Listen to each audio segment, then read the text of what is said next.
and welcome to Masking for It, the podcast with a purpose, combining clinical insight with lived experience. Join us as we explore the realities of high-masking neurodivergent adults, debunk myths around autism and ADHD, and challenge outdated and harmful systems as we discuss the ways we can help neurodivergent people not just survive, but thrive. We're here so that the hidden can feel seen, the confused can find clarity, and the future can be different, because it needs to be.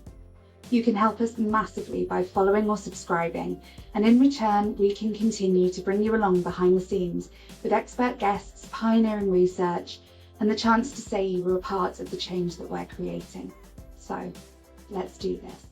Hello, how are we doing? All good. I made it out of IKEA. Well done. How are you, Alexandra? We've actually not had that conversation. No, I am okay. Thank you. Yeah, no, I'm good. I have been getting to boot camp recently, but it's 2 nights in a row, which is pretty full on. I'm on like my day off. I've done it. And yeah, feels better, but it's a big push at the minute. Not fit at all yet. It's not that time of year, is it either? It's cosy, candles, fire, loads of really good telly. Definitely. No, I am rushing back for the craters at the minute and everything. So yeah, it's taking a lot of willpower, but it does feel better. But we've all had a good week, haven't we, really, since releasing everything last week. It's been so nice and a really unanticipated part of it, actually, of hearing comments and, you know, being able to share them in the chat with each other and see what people have said. And feedback. Yeah, it's been really lovely. And people that perhaps you wouldn't immediately think would have listened, but have given it a listen and said some really good things. It was really nice. Yeah, exactly. It was a mix, wasn't it? It was some parents actually saying, oh, this might be helpful. And it was some other therapists. It was some teaching staff even, which I think that was probably one of the biggest ones to hear for me.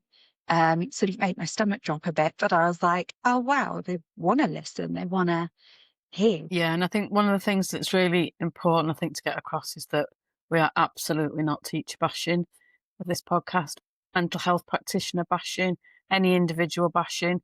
We're looking at the systems we work in and the frustrations that we all have, either existing in this world or working in a particular setting. It's one of the things that we were talking about earlier this week was setting up our new website and thinking about actually how Gail and I met before we met you, Alexandra. And one of the things we bonded about was the frustrations of working in statutory services, and people probably would have complained about us individually because we were working within those systems, and we might have been doing a good job or not doing a good job, but actually some of the time we were really bound by the rules and the way those systems work so slowly. We've worked alongside a lot of frustrated people and their families, and so we're absolutely not out there to bash anybody, because we want to work alongside people, not call people out or complain about individual professions or people.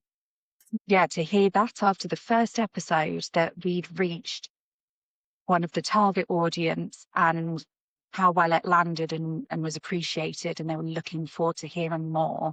Yeah, it just completely said, we're doing what we're doing and keep going. That was a huge result, as well as just nice compliments. It was lovely. Yeah. I think the other thing that seems to have landed really well is Leslie's puffin analogy, and people have really liked that, really warmed to that, and kind of get that idea that puffins aren't just rubbish birds. They're a different type of bird that function beautifully in their own way. Absolutely love that one, because I think analogies are so helpful, because there's enough medical terminology around all the things we're discussing, but that's probably the most alienating way to talk about it.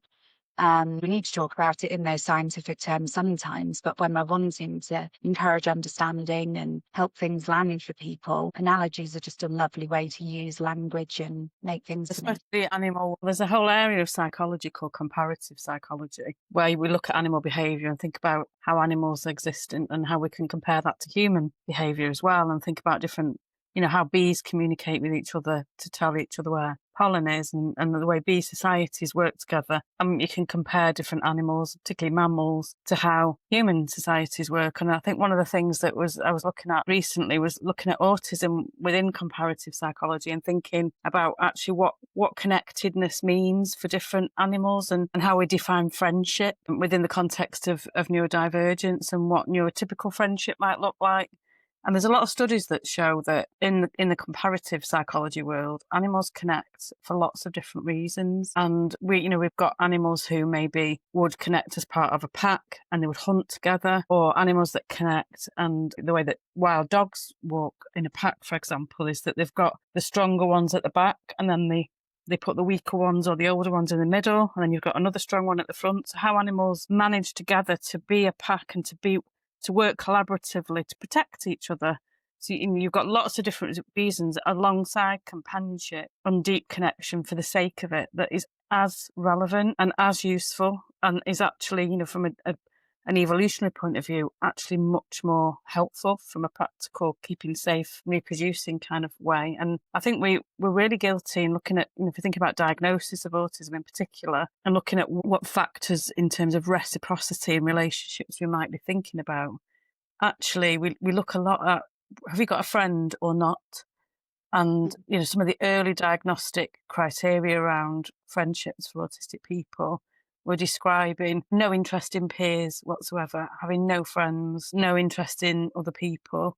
And I think that's one of the massive myths that's grown out of those early descriptions of autism, that if particularly a woman goes to the doctor and says, I think I might be autistic, have you got any friends? Can you make eye contact? Yeah, well, you can't be autistic, can you? And I think that's something that we can talk about a little bit more later on today around what does that even look like, because connection and belonging to a tribe.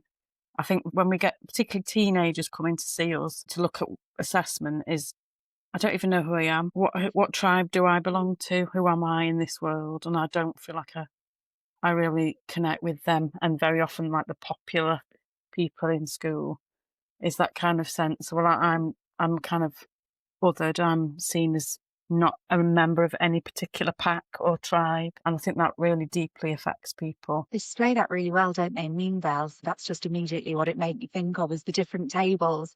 Actually, the animal noises going on there, because that is such a good point you've hit on about those natural evolutionary things are what we've repeatedly looked at and drawn on in our research about how far away we are from that, and that actually that's more problematic than our wiring, potentially, because it's the fact that our wiring is being diverted into behaving in different ways and existing in different setups, rather than the wiring being defunct. And exactly that.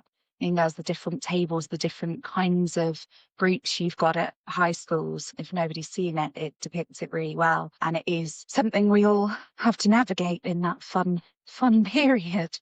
But that does bring us wonderfully into talking about what we want to focus on today, and that is looking at the DSM-5. And from that, we'll be going into something which we're going to make a sort of, recurring series of the Diagnosis Diaries. And what we want to do is take people's experiences of being diagnosed and what is it about their experiences that qualified them for diagnosis, what the impact of diagnosis was for them, and has it changed their life in any ways since. We, want to try and help everybody understand why diagnosis is so important. Because I think there's a lot of times, especially when there are so many people my age and upwards, who people say, well, what's the point? Why bother learning this at 50 or 60? I've had people being diagnosed older. And if we can take people's real stories and real experiences, then you'll be able to hear why it matters rather than us just tell you why. So I think that'll shine a light as well on lots of the nuances about what it's like being autistic, what it's like having ADHD, or both. But in order to do that, I've asked for Lesley and Gail's professional expertise to take us through and introduce us to what happens with diagnosis, what's the thought behind diagnosis, and what they're thinking about, what they're seeing, what they're not looking for. There are a lot of stereotypical we want to debunk, in that they're not just looking at this person can't maintain eye contact, there must be something wrong. We want to look a lot more around that and at the actual reality of what they're looking for and how it goes, so that everybody's a bit more familiar. Over to you, really, and I'm here as a sounding board for anything. I mean, we haven't had this conversation ourselves, actually. We've spoken sort of obviously a lot about different things, but we've never sort of taken apart what those steps were and what you do. I suppose it's really important to think about, again, not bashing any individuals, because this is the system we work in. When we diagnose and assess for any neurodivergence, we're working with a system that is called the DSM, mainly, which is a diagnostic and statistical manual that was originally developed by the American Psychiatric Association over in America. In Europe, we tend to work with something called the ICD-10, 11 now, which is the International Classification of Diseases. But that ICD-10, 11, it's any disease at all. It's organised by the World Health Organization. So that's physical as well. So the DSM is very much around what we would call mental disorders. That's kind of the classification. And I don't know if either of you have read the Psychopath Test by John Ronson, but I would highly recommend it. It's basically pulling apart what John Ronson refers to as the madness industry and the industry that we're working in. So we've got the beauty industry and we've got the madness industry. I think, people are making a lot of money out of people being mad. And, I suppose we could say that anyone who works in therapy is basing their life around working with people within this framework. And we've got to acknowledge that the framework has allowed us to see autism as a thing, see ADHD as a thing, as an entity, and to name it and clarify what it is, so that we can know what tribe we belong to or what is making sense for us. Who are we? How do we tick? So we can't say it's rubbish, because actually we're working within that. So that's really helpful. But if we unpick it and look at the context of what it is, John Ronson, I would highly recommend. I'm not getting any commission from him, but this book is fabulous. He describes his opinion, and I agree with him, is that the DSM-5 that we're at now started as the DSM, number 1, 1952. And he describes it as a little group of white Western psychiatrists sitting in a room and just basically making a list of things that people can have wrong with them. And it was very much set in the context of post-World War II, and very much in the context of people reacting to distress. And there's a lot of talk around that time around attachment. Bowlby was talking about attachment and how mothers and fathers, and mainly mothers, interacted with the children as a result of what had happened to people during the war. So there's a lot of going on. And then the DSM is born of this group of male white psychiatrists sitting in a room making a list of reactions to distress. So it started off actually fairly unmedical, in that it wasn't saying anything was like a physical disorder. It was saying that people react in these ways, and it sort of classified different kind of ways that you could be. Quite a controversial time as well, I'd say.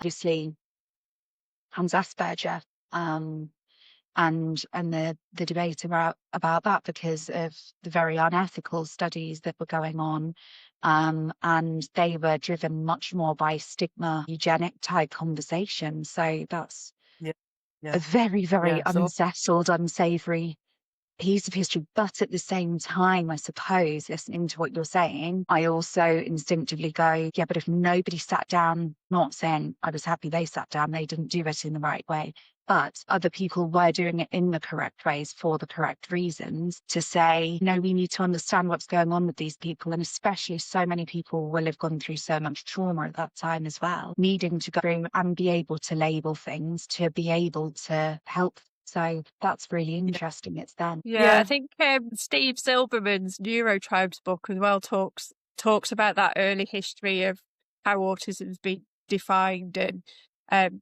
Hannah and Asperger and other people within that world around that time that were describing what they were seeing and labelling it. So that's a really good introduction too. all of that history of where the labels come from and who was involved and what perhaps some of their motivation was around that as well. Really good book, and he's very sadly passed away now. Amazing man.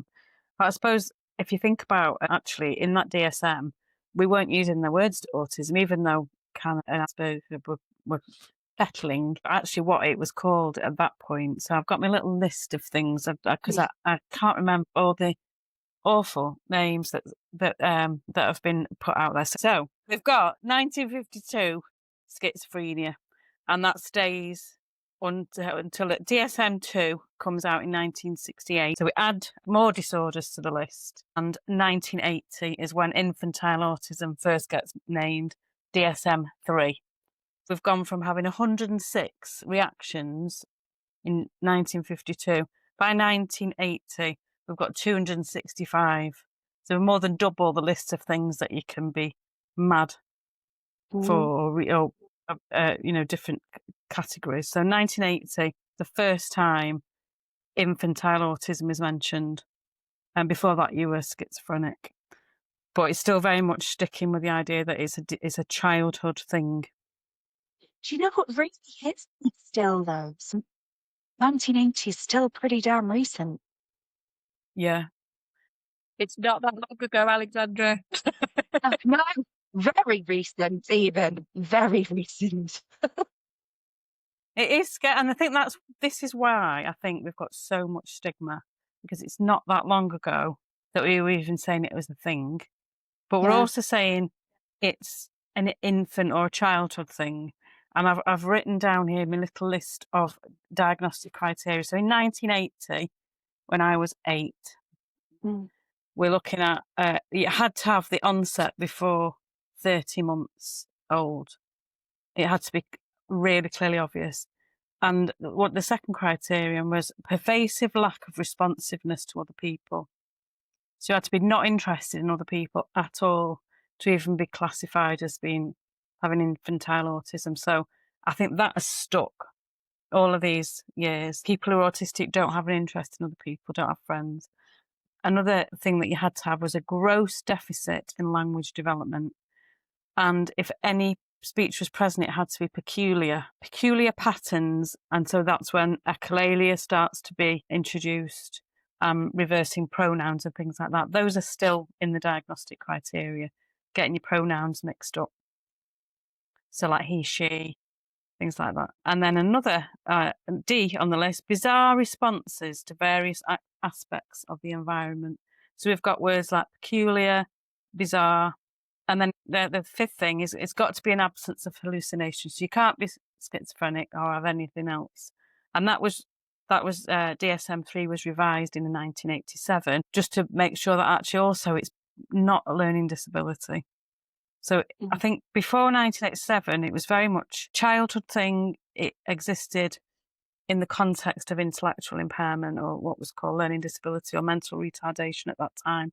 That's what it was kind of seen as. And those stereotypes have absolutely stuck like super glue. People still think that's the thing. And I suppose people who are now adults who are understanding, well, someone's grandchild's diagnosed or someone's daughter or friend or somebody, and that's how number one, they grew up with it not even existing. And then when they did find out about it in 1987, it's still being called that. So it was DSM-4 came out in 1994. So by now you've got 297 things you can be mad with. And that's the first time that Asperger's is even mentioned, all those decades later. That's kind of an acknowledgement that you can be autistic and be really clever. That's what Asperger's is basically saying.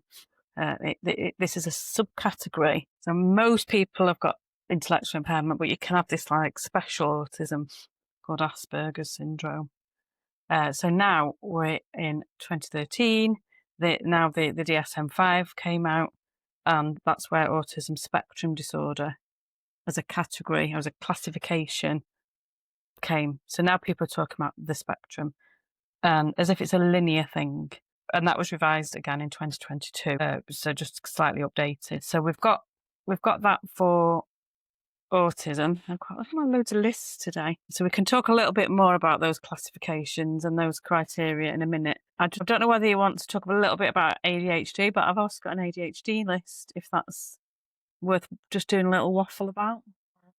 I would find that interesting. And I think it's important because I think more and more what we're learning, and hopefully you're seeing as well, is about the crossover of both conditions. And I can't remember the exact date for that, but it's only recently you could be diagnosed with both, isn't it? I remember, is it 2013, girls could be diagnosed with ADHD, but is that also when it was actually you could have ADHD and autism together, which previously you couldn't? Yeah. So back to my list then. So DSM number 1 in 1952, ADHD isn't really even a thing. And it's not even referenced in any way, but there were words being used around that time about hyperkinetic children, wriggly children, but there's nothing in the DSM. And people who had ADHD were sort of seen as really emotionally immature. It was seen very much as an emotional issue. So DSM-2 in 1968 comes out, and we start to recognise that there's something going on, and it's called hyperkinetic reaction of childhood. And the key elements of it are overactivity and a short attention span. It's seen very much as a behaviour, and again, very much as a childhood thing that's not described in adults. So 1980, the DSM-3, attention deficit disorder, is born, ADD, and people still use that terminology now, like more colloquially. And you could have it with hyperactivity or without. And then in 1987, when the DSM-3 was revised, it then becomes ADHD, attention deficit hyperactivity disorder. And that's when they start talking about subtypes, where you can have difficulties with attention, or can have difficulties with hyperactivity. And then it kind of develops further in terms of being apparent later. So all of those early DSM lists say that you have to have these symptoms before 7. You have to be aware of them, or they have to be a problem. So in DSM-5, they changed that to you had to have the symptoms before the age of 12. So it sort of allows that little bit more leeway in terms of, probably without realising, that awareness that as your expectations of independence grow, that's when your symptom might become more apparent. And that's when they first started talking about it being something that you could have as an adult, or something you could discover about yourself as an adult. So I suppose these big leaps in time where diagnoses, diagnostic lists are changing, evolving from being very much a childhood thing to something that's a lifelong condition, and also something that's perhaps associated very strongly, particularly autism, with having an intellectual impairment, and having to be really, really impaired to be able to say, yeah, I'm autistic, and having a complete lack of interest in people, which that is really pervasive stereotype. Yeah, it really stands out, isn't it, that it's got to be really obvious, that it's got to stand out as particularly different to what other people are doing. And the terminology that they use, it's like you would walk into a room and notice that straight away about how a child was behaving, wouldn't you?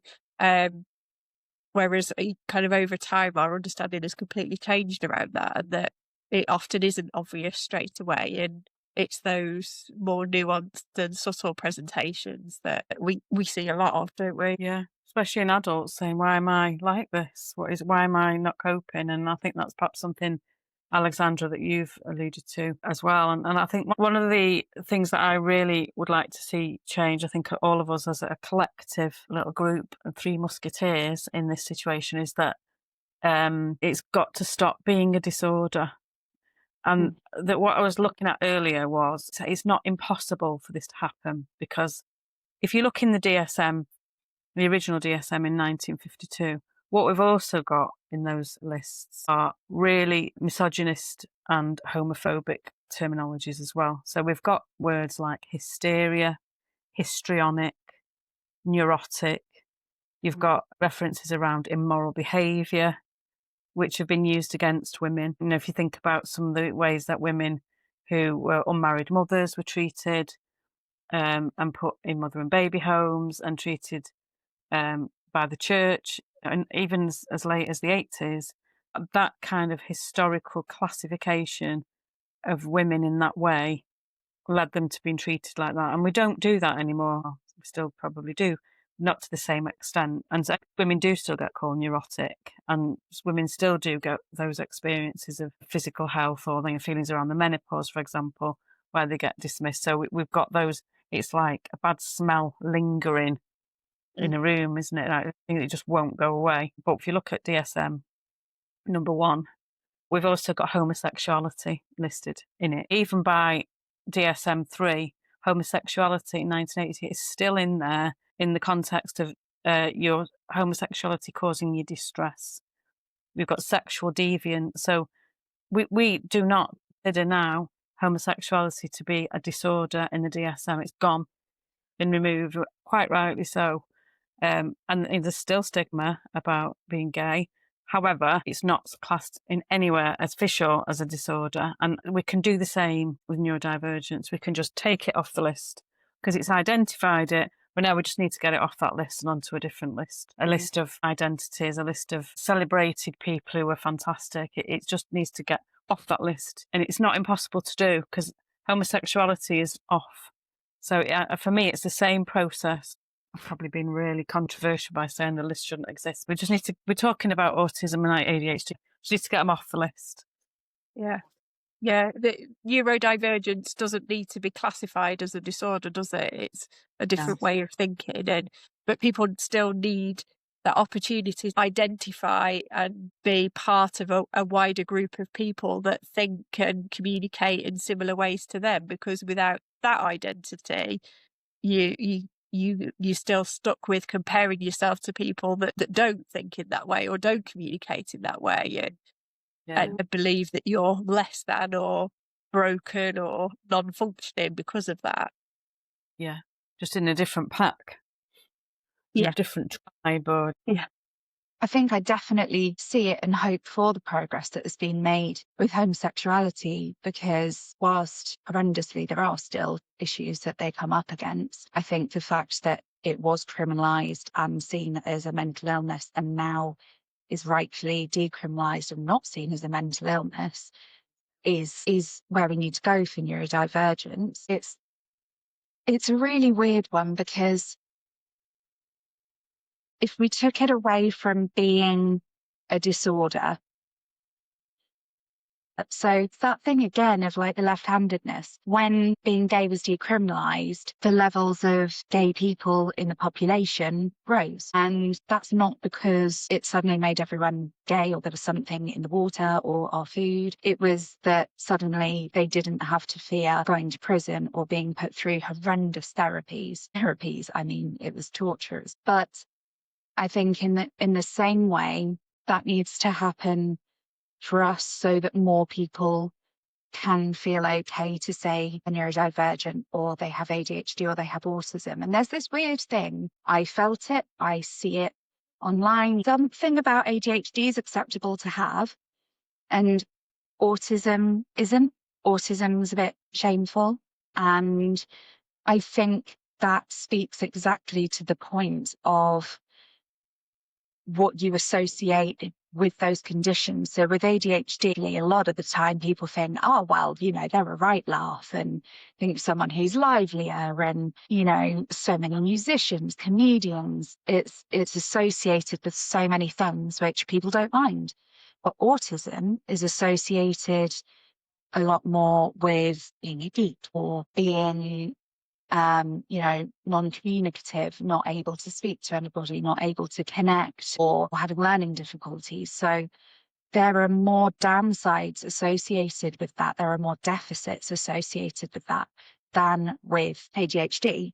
So I think as well, what I see is, we spoke last time about, it's great it's being spoken about on TikTok, but the information is not quite right. And one of those things that I see time and again is people speaking about symptoms of ADHD that are autism symptoms very much. And it's kind of going, you can say that you're autistic as well, or that an autistic person looks like that, functions like that, because it doesn't mean you have to pile it into an ADHD diagnosis to make it socially acceptable and make you feel comfortable with saying that's what you've got, that's how you function. We just need to be able to communicate what autism actually is. It needs a full rebrand. in that learning disability is separate, and you're completely right, it's stuck as the same thing. And then we're not allowed to say about Asperger's, which I understand the reasoning behind, but what do we do if we're not given the language to be able to identify what something is, and also everybody's thinking is stuck rather than able to move with what we know now? How's anybody supposed to see it in themselves, be able to help themselves, or how are any of us supposed to learn and advocate for what we need? Because it's not saying there's anything wrong with having autism and a learning disability. That's absolutely a profile of the spectrum. But when you're elsewhere on the spectrum and your autism doesn't impair your learning or your social skills to an extent that you can't connect or you can't communicate, there's just so many different types under one spectrum that we're trying to understand and help people learn, because people don't want to identify with being less than or struggling with something. But it's not that. It is a purely different way of thinking, and this is something we also have to navigate. That there are times autism poses so many challenges, and there are days I have where it poses so many challenges.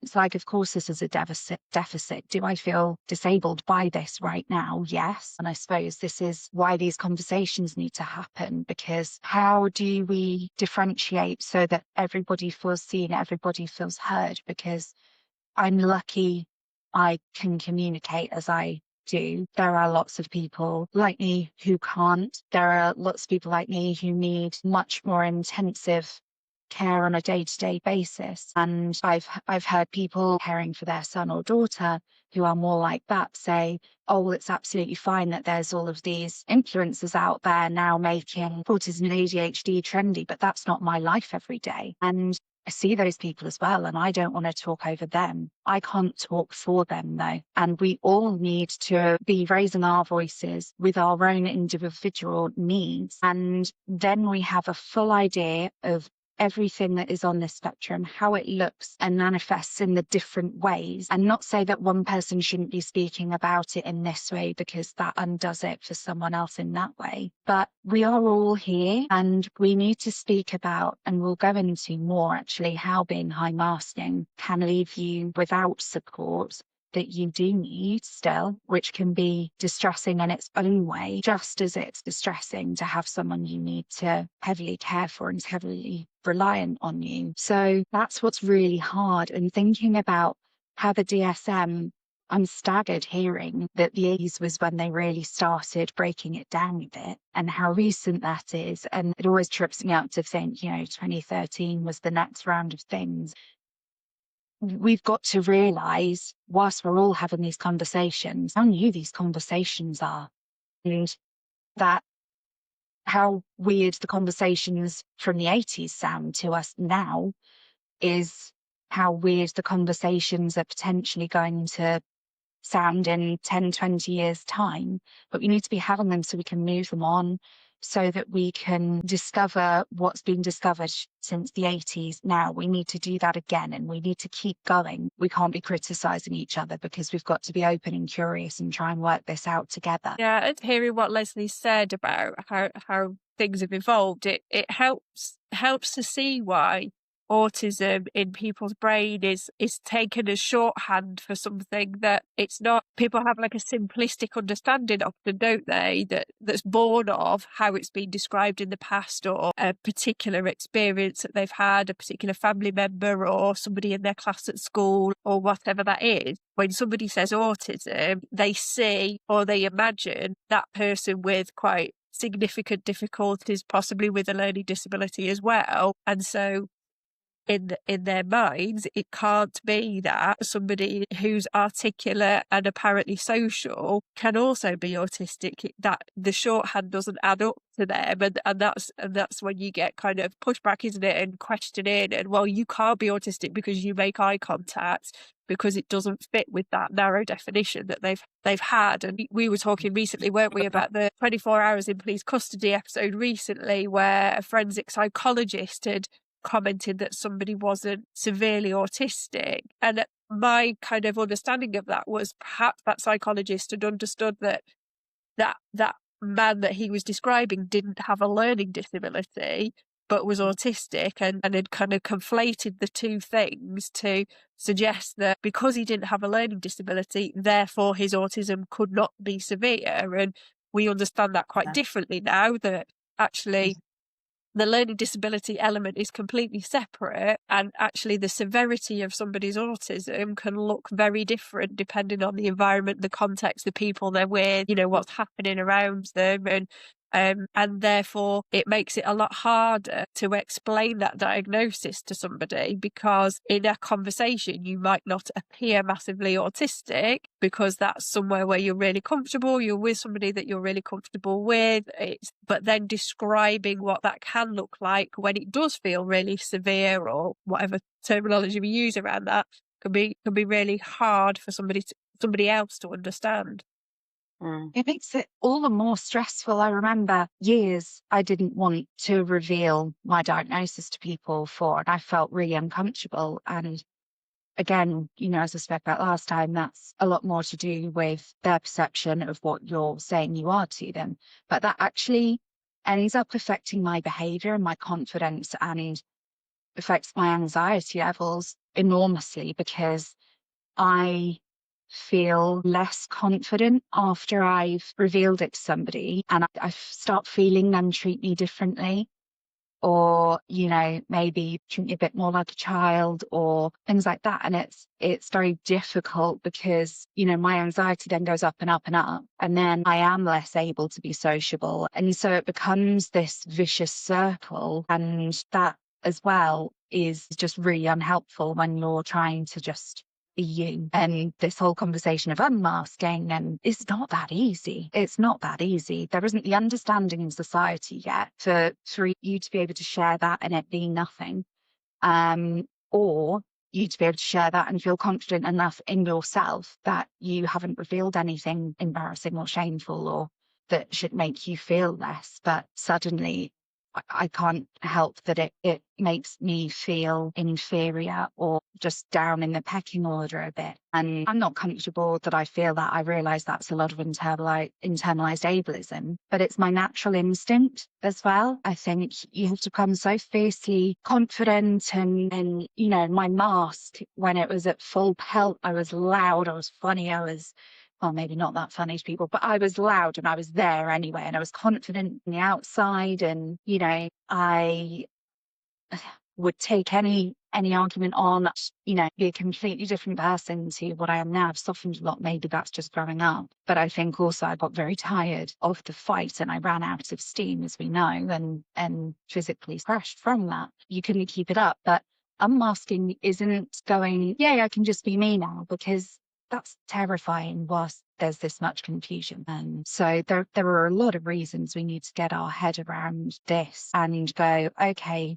this is the progress of the DSM, which you've learned right now is very primitive, still needs work. But what can we learn from what you're both seeing in clinic? And I suppose, how do you both translate? Because there must be some translation going on from DSM setting out what these things are for you, but then you also know what you're seeing in front of you. And it's what's that process, I suppose, of when you get somebody in, then a balancing act. That is all for today. Thank you so much for joining us. Hope you come back next time. Please follow or subscribe so that you don't miss a thing. And if you'd like even more of us, you can go over to www.maskingforit.com and find more episodes and blogs on our website, which get into some nitty-gritty detail, because we do love that. And you can also get in touch with us if there's something that we haven't covered, or you have any questions, or something about your experience that you'd like to share. Then please send that to us via email. Is contact@maskingforit.com, or any of our socials, which are @maskingforitpodcast. We'd love to hear from you, and thank you so much for being here as we bring the conversation out to the real world to see if we can change it just that little bit. Thank you so much for being a part of it, and we'll see you next time.